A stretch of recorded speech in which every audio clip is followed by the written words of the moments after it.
Bir суткада 51 кишиден вирус аныкталды. Бул тууралуу Саламаттыкты сактоо министрлиги билдирди. Маалыматка караганда Бишкек шаарында 10, Ош шаары 6, Чүй облусу 22, Талас облусу 1, Нарын облусу 2, Ысык көл облусу 9, Баткен облусу 1 кишиден вирус табылды. COVID-19 илдетинен каза болгондор жок. Март айынан бери 86 000 киши вируска чалдыкты. 1463 бейтап көз жумду.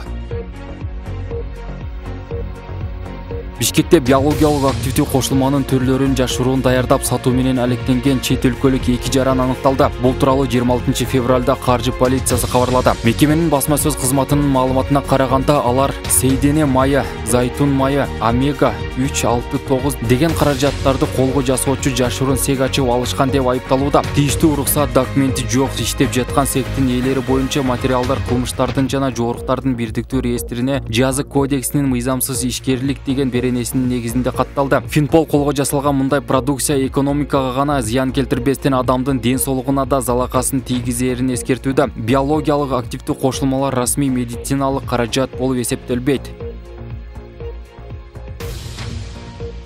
Бишкектин Свердлов райондук сотунда бүгүн 26 февралда Киримтөбөл Азиз Байтукаевдин түрмөдөн мыйзамсыз бошотулушуна байланыштуу мурдагы башкы прокурор Аида Салянованын ишин карооланды. Салянованын тарапташтары Азаттыкка билдиришкендей, сотто материалдарды изилдөө жүрүп жатат. Андан соң жарыш сөз башталат. Кийинки отурум 4 мартта уланмай болду. Кыргызстанда баңгизат сатуу, мыйзамсыз курал сактоо, адам өлүмүнө алып келген башаламандыкты уюштуруу үчүн айыпталып 16 жыл 8 ай эркинен ажыратылган Киримтөбөл Батукаев 2013 жылы айыкпас илдетке чалдыкты деген негизде мөөнөтүнүн мурда түрмөдөн чыккан. Ал атайын коштоо менен Бишкекке жеткирилип, Орусияга учуп кеткен. Бул окуя боюнча жаза кодексинин коррупция беренеси менен козголгон иштин негизинде жалпысынан 19 адамга айып тагылган. Алардын 4-өөнө өкүм чыккан. Свердлов райондук соту тергөө менен кызматташкандардын 6-оону 260 000 сомдон, 4-өөнү 300 000 сомдон айыпка чыккан. Дагы 4 кишинин иши сотто каралып жатат. Алардын бири мурдагы башкы прокурор Салянова.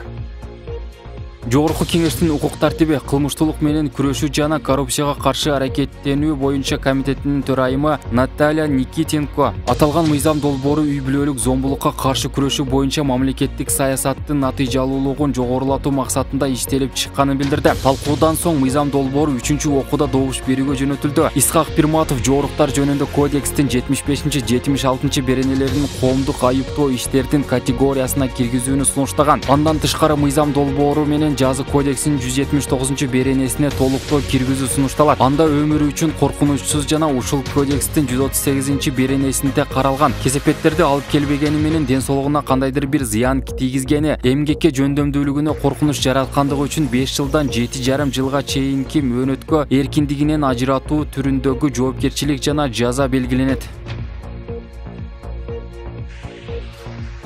Президент Садыр Жапаров 24-25 февралда мамлекет башчысы катары Россия Федерациясында биринчи чет элдик иш сапары менен болду. Президенттик аппараттан маалымдагандай, Жапаров иш сапарын Россиянын президенти Владимир Путин менен жолугушуудан баштады. Мамлекет башчылары эки тараптуу кызматташуунун актуалдуу багыттарын, өз ара кызыкчылыктагы бардык маселелер боюнча биргелешкен аракеттешүүнүн келечегин талкуулашты. Жапаров Россия менен стратегиялык өнөктөштүктү жана союздаштык мамилелерди чыңдоону улантууга даяр экендигин билдирди. Ошондой эле Путиндин Кыргызстанга расмий иш сапары менен келип кетүүгө чакырды. Мекендештер менен болгон жолугушууда Садыр Жапаров алардын актуалдуу маселелерин чечүү боюнча жүргүзүлүп жаткан иштер, Россиянын билим берүү мекемелеринде окуп жаткан студенттерге мамлекеттик колдоо жана башкалар жөнүндө айтып, суроолорго жооп берди. Ошол эле күнү Жапаров менен Татарстандын президенти Рустам Миннихановдун жолугушуусу болуп, анда кыргыз-татар байланыштарынын келечеги боюнча пикир алышуу болду. Мамлекет башчысы Россиянын мамлекеттик думасынын төрагасы Вячеслав Володин, өкмөттүн төрагасы Михаил Мишустин,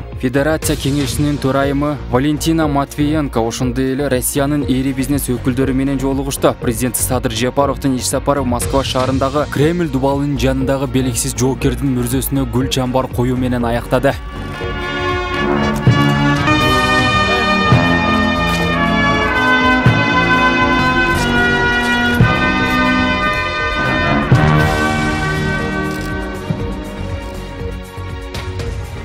Бишкек Ош, Суусамыр Талас, Тараз Уна жолдору ачылды. Бул тууралуу Транспорт жана жолдор министрлигинин басмасөз кызматы кабарлады. Маалыматка караганда, Төө ашу, Алабел, Көкбел, Өтмөк ашуусунда унаалардын өтүүсү үчүн жол каардан тазаланды. Өтмөктө калган айдоочулар кечээ жолго чыгышкан. Аба райынын кескин өзгөрүшүнө байланыштуу Бишкек Ош жолунда бир канча жерде көчкү түштү. Ал унаа жолдун убактылуу жабылышына алып келди.